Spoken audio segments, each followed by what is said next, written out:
Hello everybody, Raspberry Barrel here again, and today we'll be reading another biography by VerifyThearts on DeviantArt. We'll be reading the next biography in order of queens, Phoebe the Unsure. Please forgive me if I stutter, hesitate, or mispronounce anything, and let's get right into it. Phoebe the Unsure held the great power passed down to her by her mother to continue building her kingdom, one problem right after another. Phoebe the Unsure.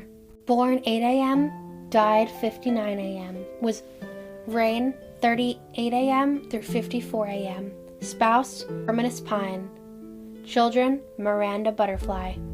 Born in the fall of 8 a.m., Phoebe was the first princess of Mewni, the oldest child and daughter of her mother Mo Butterfly.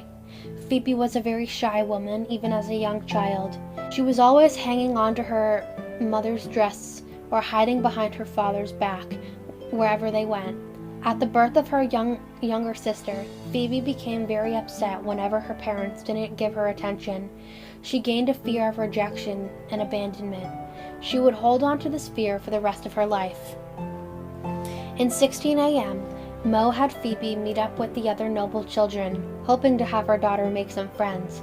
Phoebe met a girl named Lillian Silverquake. This would be Phoebe's first friend and only friend for a long time.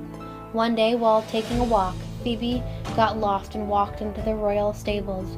She met a horse there by the name of Rose. Scared to interact, she sat by Rose and let her horse sniff her. Gently, Phoebe struck her hand out to pet Rose, who let her. Rose and Phoebe gained a bond. In her free time outside of her duties, Phoebe practiced magic. Unlike her mother, who had a natural talent for it, she did not. It took sometimes hours for Phoebe to be able to form a simple spell. She was not confident in herself, and it showed in her magic. In order to help relations with other kingdoms, Mo invited all the royal families in the land to a ball. There, all the heirs to the kingdoms would have the opportunity to socialize and gain good relations with each other. She would host this event annually, calling it the Silver Bow Ball. In the morning of Phoebe's wand ceremony in 22 a.m., a day that everyone in the kingdom was waiting to see, Phoebe would not be found anywhere. After an hour of searching herself, Mo called out for the guards to find her. It was hours later that Phoebe was found in the stables with Rose. The princess was feeling overwhelmed with the future responsibilities that came with being the holder of the royal wand.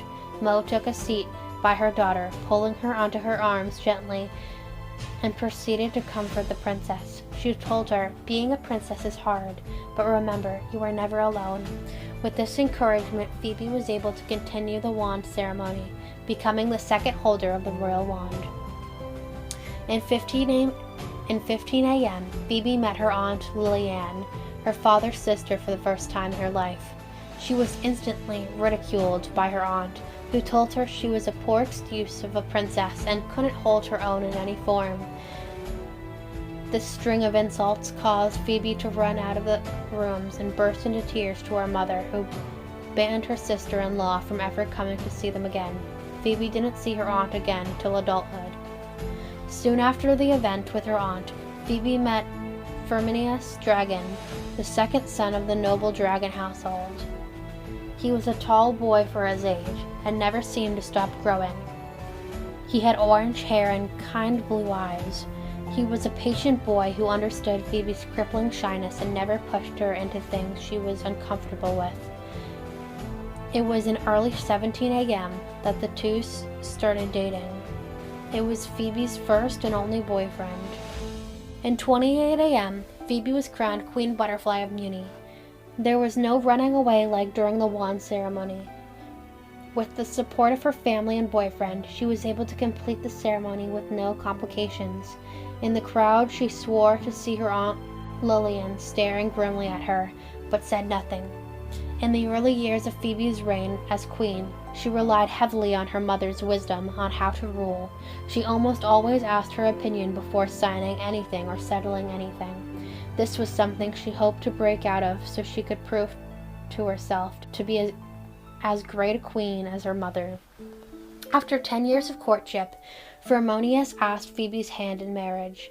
She accepted. They had a spring wedding with both sides of the family present. It was one of the only days where Phoebe was so happy that she was able to forget all the attention was on her and Firminius. Princess Miranda was born in 34 a.m., the only child of Phoebe and Firminius. She had her father's eyes and red hair, with double clover cheek marks. After waiting for so long, the kingdom had received the future heir of the butterfly kingdom. Being a new mother, Phoebe for the first few months of Miranda's life refused to hold her without her husband or parents present. She was deathly afraid of accidentally dropping Miranda. Phoebe watched her daughter with care, always keeping an eye on her if she could. But Miranda was not the same as her mother.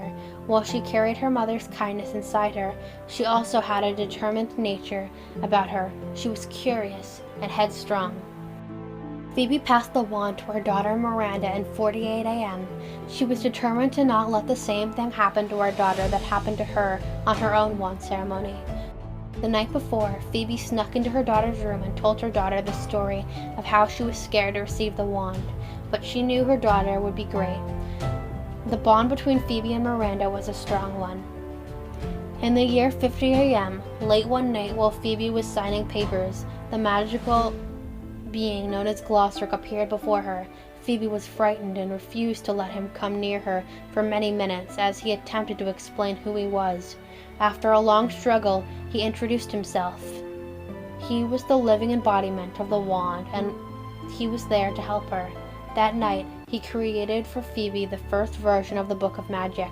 The rest of the night, Phoebe wrote her mother's biography in the book.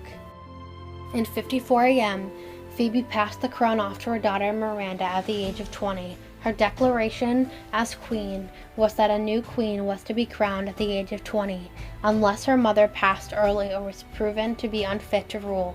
Phoebe died 3 years later before seeing her granddaughter marry or have children of her own. She died of accidental food poisoning at the age of 50.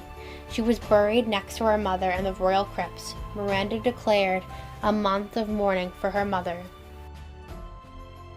And that was the biography of Phoebe the Unsure by VerifyThearts on DeviantArt. Please go check out their DeviantArt page.